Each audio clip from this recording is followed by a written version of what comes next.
তো আজকের ভিডিওটা একটু অন্যরকম। সবসময় আম জাম কাঁঠাল বাগানের ভিডিও ছাড়ি, আজকে ছাড়ছি পুরো একদম কষা মাংস। কাকিমা বানিয়েছে আমাদের ক্যান্টিনে, তো এখন কষা হচ্ছে, কষছে মানে পুরোপুরি না। আর এইখান থেকে কষা মাংসের সাথে আমি কোনটা খাবো, এটা দিয়ে খাবো। এই যে এটা দিয়ে আর ওইটা দিয়ে কেমন লাগছে, ওহ মানে কখন খাবো, আমার মন আর আর ধৈর্য সহ্য হচ্ছে না, বুঝলেন কাকিমা? আর সহ্য হচ্ছে না। এই যে আমার বাটি, ঠিক আছে? একটা leg piece, leg piece leg piece. এটাই ওয়েট করেছিলাম যে কখন এই পিসটা আমি খাবো।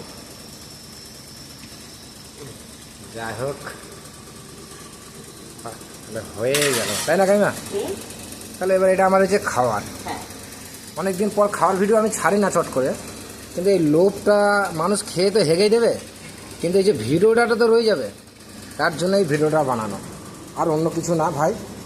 আমি গরিব মানুষ, ঠিক আছে? কাকিমা এটা এত সুন্দর বানিয়েছে, তো এটা তো ছাড়তেই হবে ফেসবুকে, কিছু করার নেই। তো রাখলাম বন্ধুরা। ওহো, মাংসটা আর জিভে জল পড়ে যাচ্ছে, আর ভিডিও বানিয়ে লাভ নেই, বা খাওয়া স্টার্ট করলাম।